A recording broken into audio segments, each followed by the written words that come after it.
Hello, you guys. Look at this. Good morning. Wow. That looks so cool. And turn to the back because that's where his tail's coming out of the base of his skull. So that's very appropriate for Neville's show. That's right. It's always appropriate. We're always inappropriately appropriate. That's right. Today we're going to manifest big time money with Neville Goddard. All sorts of good stuff. We're going to talk about the power of revision. Yeah. And for all that other stuff, Victoria will tell you right now, Jack. Yes. So right now. By the way, it's Good Friday in Australia. Can anyone guess what's for lunch? Type it in. Jack, welcome to the show. Good Friday, you can imagine. Okay, come on. There they go. After the Maggie. So, it's episode number 789. Can't be. Yeah. It's Friday. Yeah. No. It's an even number. 790 then. That's right. We'll make it happen. Okay. Go to freeneville.com, join us in manifestingmasterycourse.com, and for refunds, go to feelitrealfun.com. That's right. Right. So it's big time money manifesting. Big time money manifesting with Neville Goddard. Brought to you by the Prosperity Prop. Look how thick it is, right? Remember, you guys print it out. We don't print it for you. No. You do get that and a whole bunch of other goodies when you get the pack, but you got to print it out, right? Yeah. Pork on Good Friday. What else? Of course. Yes, of course. We're going to spend 4 major religions with one meal today. Oh, and the Oracle is watching. And by the way, there's something really special. Are we ready? Yeah. Happy birthday to you. Happy birthday to you. Happy birthday, dear Oracle, Oxcar Tomatoes. Happy birthday to you. Hip hip. Hooray! Everybody type in Happy Birthday Oscar wherever you are on the YouTubes, on the refunds. Yeah. Even the Maxwells. Type it. I double dog dare you. Victoria, shall we do lesson number 1? Out of 59 official, there's actually 60, but I'm a sneaky bugger in the Neville Goddard Prosperity Pack. Yes. So, Lynette, welcome to the show. It's actually called Reverse the Conversation. That's right, and I said revise, but that's okay. So here's the scenario, guys. Go for it. He wanted $250,000. Now, this is the old days. $250,000 we estimated is worth like way more than that. Yeah. Like $3.5 million or something now. Yeah. Go ahead. I said, all right, I will hear it for you. I will now reverse the entire conversation from you wanting $250,000 to a conversation that tells me you have your $250,000, and I will persuade myself of this so-called invisible and therefore unreal state. When I'm self-persuaded of the reality of what the world would say to be unreal, it's done. And it will not fail. I'll do it now. Notice what Neville's doing here. He had a conversation with his friend. Mm-hmm. His friend needed $250,000, which is now like $3.5 million or so, $2.5 million, something like that. Yes. And Neville didn't wait. He didn't say, "Hey, I'll schedule it in next Tuesday. I'll make sure I move someday." Well, my wishes are more important than yours. He stayed. Well, let's see. Yes. What did he do, Victoria? So he hung up.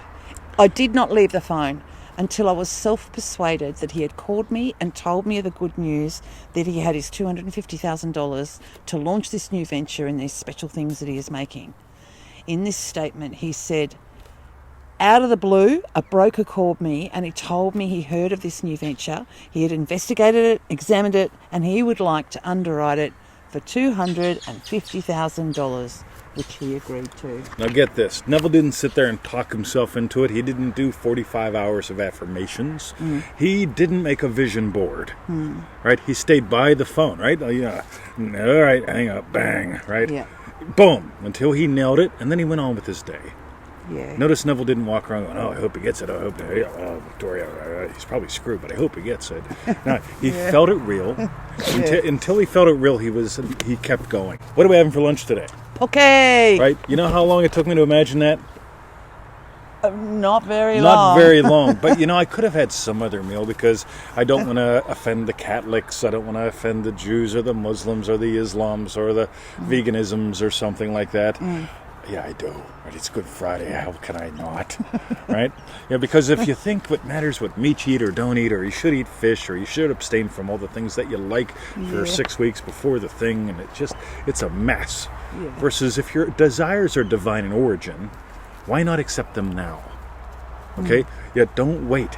Neville stayed by the phone. Right? He didn't get back to it later. He didn't... I think I got it. We'll find out. Let's see. He nailed it. Right then, right there. So they were doing a thing at the pool today because it's Good Friday and today's the day where we eat pork and offend 4 major religions. Yeah. And so we went early. Right, Yes. so instead of going at 11 when they closed, we went at 9:30, Ross. Yeah. And had a lovely time, and they had the face painter there, obviously. And so Yeah. it's like, oh, we have to go see the face painter. Yeah. Right? And just have a lovely time. As far as I know, I'm the only one that got a snake on Easter. Yeah. Right? Or for the Good Friday thing, right? And so I'll tie it into today's lesson. Ready?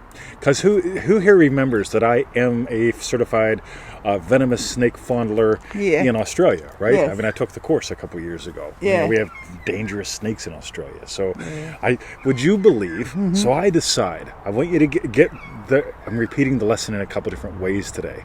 Right. So I woke up one day and we had this thing called a dog. Yeah. Now I understand Victoria's pretty smart, right? She sees snake goes the other way. But dog, on the other hand, not real sure. Sort of, what's this? So it's like, right. So besides installing the snake phobia in the dog, Yeah. I decided I'm going to learn how to fondle snakes or handle or something like that. Yeah. And so would you believe, so I get on the internets, right? And I type in snake fondling, snake handling, what to deal with snakes, snake experts. Yes. Would you believe the number 1 or number 2 snake expert in this part of the Southern world, Hemisphere, in yeah. the southern hemisphere, lives 20 minutes away from us. Yeah, right? and he doesn't drive any more than 20 minutes. And I don't drive more than 20 minutes. Yeah. So I look at his website, which blows, and I call him up and I say, Ray, listen, your website blows. I'm sorry, it does. But Yeah. apparently, from what I can tell, everybody loves or hates you. And and he's like, yeah, I'm the number 1 or number 2, whatever he told me, snake expert in the southern hemisphere. And I said, cool. How much for a day? And he goes, well, I got a course coming up like in 2 months. And no. Yeah. I said, Ray, I am not One-on-one. the kind of guy, right? I Yeah. am not the kind of guy that waits. I'm not the kind of guy that likes hanging out with other people, right? Yeah, learning. Yeah. What am I? I'm the guy that I search out the number 1 or number 2 person and I go to them. And it just so happens he's 20 minutes a day, he fits my parameters. He tells me something like $500. I said, oh, that'll be fun. Yeah. And so we get together and we play with snakes all day. And maybe you've seen the videos, but I can handle snakes. Ooh, baby. So talk about fun. Yeah. But here, for some reason today, they give me the snake. Now, how long did it take me to imagine up, getting all that? I don't know. A minute or 2? All right? I'm going to learn how to handle snakes. I got to learn from the best expert I can find. Happens to be my parameters. Yeah. I don't sit around and define all that for 4 hours. I just go, right, I know how to handle snakes. Why? Because I've trained with the best in the world. Well, 20 minutes away. Yeah. All right? Go figure. Fast. I didn't ponder it for 6 months. I didn't even wait when he told me to wait. It's like, how about next week? Tuesday. Perfect. Yeah. Right? So don't wait, guys. Be like the snake. Shed your skin. Don't take months. Right? Just do it and have some fun. Right? Get on. Boom. How's that, Victoria? As ice. So, Yeah. let's tell them some things, Vic and Victoria. Okay. Okay, by the way, what do you like better? The snake or Emmett? Everybody vote. Wherever you're at, of the YouTubes or whatever, the snake or Emmett. All right. What we want you to do first, type in below, what did you learn? What did you learn about you? And what was your best bit? And since almost nobody does that, just type one of them at the very Yeah. least. Make this yours. Yeah. Right? And for the show shares, thank you. Meanwhile, go to freenever.com, join us in manifestingmasterycourse.com, and for refunds, go to feelitrealfun.com. Thanks for being here, you guys. Have an excellent Good Friday. And Oxcar, have a Lovely lovely birthday. birthday. Oh my God. I bet you. Hey, let us know if you got the